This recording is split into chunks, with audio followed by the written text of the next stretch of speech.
अस्सलाम वालेकुम पाक व्यूअर्स, मेरा नाम सुनील मंज और मैं पाक विद वीकली के एक और एपिसोड के साथ आपकी खिदमत में हाजिर हूँ। पाक विद वीकली का पहला टॉपिक हमेशा की तरह पेट्रोल प्राइसेस है। पेट्रोल की प्राइसेस लास्ट 15 तारीख को नीचे की गई थी, तकरीबन 12 रुपये नीचे आया था और डीजल जो है वो 30 रुपये नीचे आया था। जो ही पेट्रोल की प्राइसेस ऊपर जाती हैं तो हमारे यहाँ पे सोशल मीडिया पे भी और आवाम भी सारे जो है वो सरापा एहतजाज बन जाते हैं। बट जब वो नीचे की जाती है तो मेरे जैसे कई इकोनॉमिस्ट इकट्ठे होते हैं और उठ खड़े होते हैं और उनको याद आता है कि जो मुल्क है वो डिफ़ॉल्ट करने वाला है और हम लोग ये जो पेट्रोल की प्राइसेस कम दे रहे हैं ये गलत दे रहे हैं। It's again a trade off. मैं ये नहीं कह रहा कि कौन सही कहता है या कौन गलत कह रहा है, लेकिन अभी जो आर्टिकल है मैं वो पढ़ रहा था। आतिफ मियाँ साहब हैं, एक इकोनॉमिस्ट हैं पाकिस्तान के बड़े मशहूर, जिनको एक ज़माने में इमरान खान साहब पाकिस्तान लाए थे, फिर वो वापस चले गए थे। तो उन्होंने एक आर्टिकल लिखा है कि जो चीप पेट्रोल बेचना है वो हमारे मुल्क की जो है इकोनॉमी को हार्म करता है। कैसे करता है? अगेन ये एक डुअल एज सॉर्ड है और गवर्नमेंट जो है हमेशा अपने सियासी मकासद के लिए, शॉर्ट टर्म बेनिफिट के लिए, लोगों की मेमोरी जो है वो रैम छोटी सी होती है, उसको अपनी फेवर में करने के लिए जब आपको पेट्रोल प्राइसेस का जो एक है ना, आप ऐसे कह सकते हैं कि रिश्वत के फॉर्म में आपको सस्ता पेट्रोल मिल रहा होता है थोड़े अरसे के लिए, बट लॉन्ग टर्म में वो आपके लिए नुकसानदेह होता है, बिकॉज वो मेरे और आपके टैक्स के पैसे से ही दोबारा रिकवर होना है। पहली तारीख आने वाली है और पहली तारीख को जो है पेट्रोल की प्राइसेस लोग एक्सपेक्ट करते थे नीचे जाएगी, मेरा नहीं ख्याल। तो आज डॉलर जो ओपन मार्केट में ट्रेड हो रहा है वो 311 रुपए के ऊपर है। और अगर आपको याद हो, जब ये 15 तारीख को जब ये प्राइसेस आई थी तो तकरीबन 280-285 रुपए के करीब था। तो तकरीबन 25 रुपए का तो फर्क डॉलर की प्राइस के ऊपर ही आ गया है। अगर वहाँ से $4 पर बैरल सस्ता भी होता है तो यहाँ से जो 25 रुपए का इंक्रीज़ है वो मेरा ख्याल है उसको आउट नंबर कर देगा और डॉलर के साथ साथ फ्यूल की प्राइसेस भी मेरे ख्याल से ऊपर जाएंगी। इसका मतलब ये मैं आपको नहीं कह रहा कि आप अभी भागें और जाके गाड़ी की टंकी फुल करा लें। मैक्सिमम भी क्या होगा, 80 लीटर की टंकी होगी, 100 लीटर की टंकी होगी, तो 100 को अगर आप 10 से भी मल्टीप्लाई कर लें तो 1000 रुपये बचेगा। पता नहीं, मुझे नहीं समझ आता लोग जो है लाइनों में लग के जो पहले से फिल करा रहे हैं वो क्यों करा रहे हैं। एक लॉन्ग टर्म अप्रोच है, हमें हमेशा ये देखना चाहिए कि लॉन्ग टर्म में चीज़ें कहाँ पर जाके सेटल करेंगी। तो अभी जो मुझे ये लगता है कि पेट्रोल के लिहाज से मेरे पास कोई अच्छी न्यूज़ नहीं है। अगली न्यूज़ है ऑटो इंडस्ट्री की तरफ से। ऑटो इंडस्ट्री जो हम आपको बताते आ रहे हैं पिछले साल मई से, अब एक पूरा मई आ गया, 1 साल हो गया है। जो सीकेडी किट्स हैं उनकी इंपोर्ट का सिलसिला जो है वो तातुल का शिकार था। स्टेट बैंक ने जो रेगुलेशन लगाई थी क्योंकि हमारे पास डॉलर की कमी थी, तो उसकी वजह से गाड़ियों की प्रोडक्शन आए के बाद जो है ना वो हमेशा तातुल का शिकार रही है। प्रोडक्शन की बात करें तो लास्ट ईयर जुलाई से अप्रैल तक जो है टोटल यूनिट जो प्रोड्यूस थे वो 1,91,738 यूनिट थे और इस साल इसी अरसे के अंदर जो यूनिट प्रोड्यूस हुए हैं वो 88,620 है, मतलब 50% से कम हो गए हैं। उसी से फाइनेंसिंग का ताल्लुक भी है, तो फाइनेंसिंग जो है वो भी 10वें कंसेक्यूटिव जो है महीना उस पर नीचे जा रही है। रीज़न ये है कि स्टेट बैंक ने काफ़ी रेगुलेशन लगा दी हैं, टोटल फाइनेंसिंग की जो लिमिट है वो 30 लाख से ऊपर नहीं हो सकती और काफ़ी ज़्यादा जो है ना इसके ऊपर मसले मसाइल हैं। अगर आप इसके बारे में मजीद इन्फॉर्मेशन लेना चाहते हैं तो हमने एक फाइनेंसिंग का पेज भी बना दिया जिसमें डिफरेंट फाइनेंसिंग की जो ऑफरिंग्स हैं, जो डिफरेंट बैंक्स ऑफर करते हैं, जिसमें इस्लामिक फाइनेंसिंग भी है, कन्वेंशनल भी है। आप उसको देखने के लिए नीचे लगे हुए लिंक पे जाके फाइनेंस पेज पे जाके पूरी इन्फॉर्मेशन हासिल कर सकते हैं, जहाँ पे आपको डिफरेंट कंपनियों का जो कंपैरिजन मिल जाएगा। ये बात याद रहे, मैं आपको हमेशा बताऊँ, काफ़ी लोग हमें मैसेज भी करते हैं कि पाक व्हील्स कोई फाइनेंसिंग नहीं करता, ये डिफरेंट इदारे हैं जो फाइनेंसिंग करते हैं। पाकिस्तान के गवर्नमेंट के रूल के मुताबिक सिर्फ वही इदारे गाड़ी जो है फाइनेंस कर सकते हैं जो SECP से या स्टेट बैंक से उनको ये अलाउ हो, जिसमें फाइनेंशियल कंपनीज और मुदारबात शामिल हैं। गली मोहल्लों में कोने के जो पर जो दुकानें लोग खोल के बैठे हुए वो इलीगल हैं, उनसे बचें, क्योंकि वो आपको एक लालच ज़रूर देते हैं, आपको मार्केट से सस्ता रेट देंगे या आपको हाजिर गाड़ी दे देंगे, लेकिन वो होता ही है कि वो काफ़ी से ज़्यादा लोगों के पैसे लेके भाग जाते हैं और फिर लोग बाद में मैसेज कर रहे होते हैं कि जी आपने बड़ा इश्तिहार लगाया था फाइनेंसिंग के बारे में। कोई भी चीज़ आप खरीदने जा रहे हैं क्लासिफाइड्स के ऊपर, उसकी जिम्मेदारी जो है वो सोली आपके ऊपर होती है, तो आपको अपना होमवर्क पूरा करना है। बेशक वो फाइनेंसिंग है, बेशक आप वो गाड़ी खरीद रहे हैं, गाड़ी बेच रहे हैं, टोटल ट्रांजैक्शन के ऊपर हमारा काम आपको लीड लेके देना है। अगर आप गाड़ी बेच रहे हैं तो आपके पास बायर पहुंचाना है, उससे पैसे लेना, वो नोट का असली होना, लेजिट होना, जो गाड़ी खरीदने जा रहा है उसके गाड़ी के डॉक्यूमेंट सही होना, ये तमाम कुछ चेक करना आपकी अपनी जिम्मेदारी है। तो इसके लिए उर्दू में एक वो जुमला आता है, मुश्तरी होशियार बाश।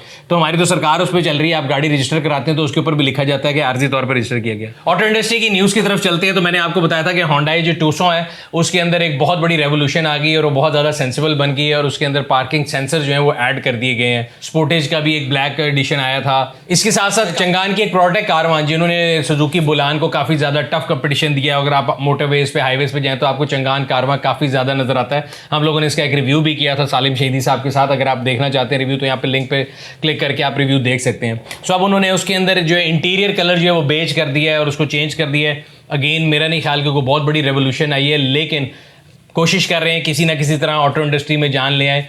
तो उसमें मेरे ख्याल से गवर्नमेंट का तो रोल है ही है, कंपनियों को भी रोल प्ले करना पड़ेगा, बिकॉज हाजिर जो प्राइसेस हैं वो इतनी ज़्यादा हैं कि उसके ऊपर गाड़ियों की सेल्स ना हो रही है ना बुकिंग हो रही है। और आप 8 महीने पुराने व्लॉग भी निकाल के देख लें, मैंने ये बात तभी प्रिडिक्ट की थी कि ये होगा। सो कंपनियों को लोकलाइजेशन बढ़ानी पड़ेगी, कंपनियों को डॉलर के ऊपर अपनी डिपेंडेंस को कम करना पड़ेगा।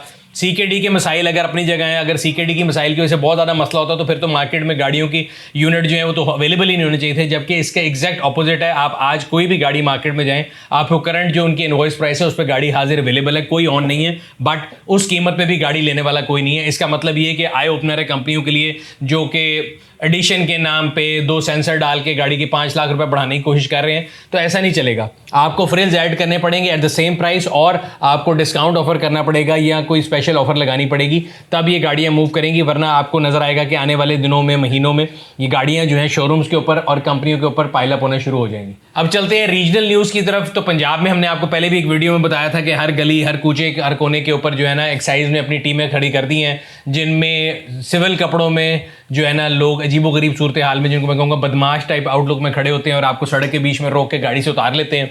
और अगेन मुझे नहीं अभी तक किसी ने उतारा, तो मैं आपको अगर ये लगे कि मैं अपना को गुस्सा उतार रहा हूँ तो नहीं, अल्हम्दुलिल्लाह मैंने अपनी तमाम गाड़ियों के टोकन टाइम पे किए हैं। तो मैं आप लोगों को भी बताता चलूँ कि एक्साइज का जहाँ दिल करेगा, जहाँ उनका बस चलेगा, वो वहाँ पर सड़क के ऊपर 2 कोन रख के और सादे कपड़ों में बंदे खड़े करके आपकी गाड़ियां रोक लेंगे।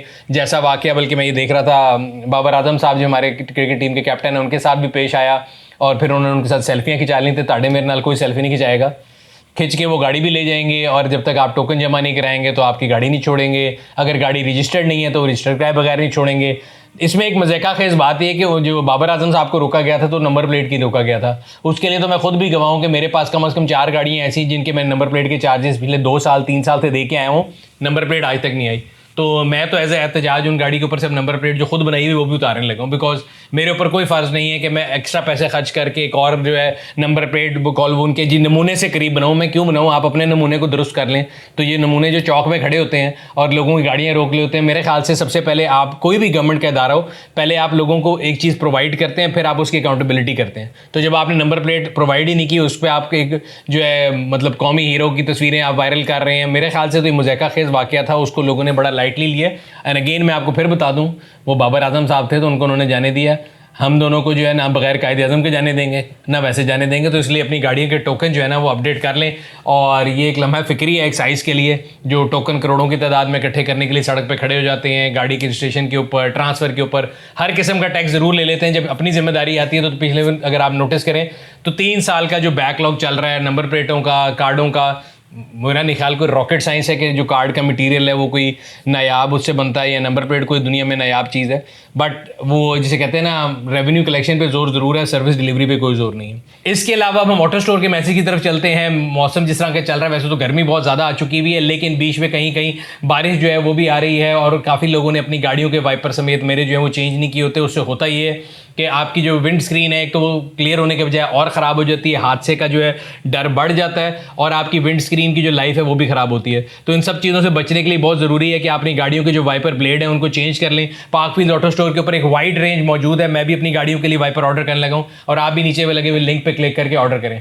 इसके अलावा अगर आपको गाड़ियों के ऑटो पार्ट्स और एक्सेसरीज के अंदर कोई भी इंटरेस्ट है तो हमारे जो ऑटो स्टोर का चैनल है उसको सब्सक्राइब कर लें, ताकि आपको तमाम आने वाली प्रोडक्ट्स की जो डेमो वीडियोज़ हैं वो आपको मौके पर मिलते रहें। अपकमिंग इवेंट्स की बात करें तो हमने आपको पहले बताया था कि पार्कफील्ड पार्टनरशिप वर्कशॉप का सिलसिला शुरू किया जा रहा है, जिस सिलसिले में पहली 2 वर्कशॉप लाहौर में खुल रही हैं। 20 तारीख को मोटर मेनिया जो उसकी ओपनिंग हो चुकी है, जो कि एक्सपो सेंटर वाली रोड के ऊपर मौजूद है, अगेन उसका लिंक हम नीचे लगा देंगे। अब दूसरी पार्टनरशिप वर्कशॉप जो है वो क्लासिक मोटर्स के नाम से है, वो भी तकरीबन इसके करीब करीब ये जोहर टाउन के एरिया में है, उसका लिंक भी नीचे लगा दिया जाएगा। 27 मई को उसकी ओपनिंग है, सैटरडे 27 मई को सुबह 9 से लेकर शाम 6 बजे तक। उसके मौके के ऊपर आप कई डिस्काउंट जो है वो इंजॉय कर सकते हैं। मतलब अगर आप अपनी गाड़ी लेकर आते हैं तो उसकी फ्री असेसमेंट आपको प्रोवाइड की जाएगी कि उसके क्या क्या काम होने वाले हैं। इसके अलावा आपको पार्कफील्ड इंस्पेक्शन सर्विस जो है वहाँ पे आने वाले पहले 10 कस्टमर के लिए 50% ऑफ प्रोवाइड किया जाएगा।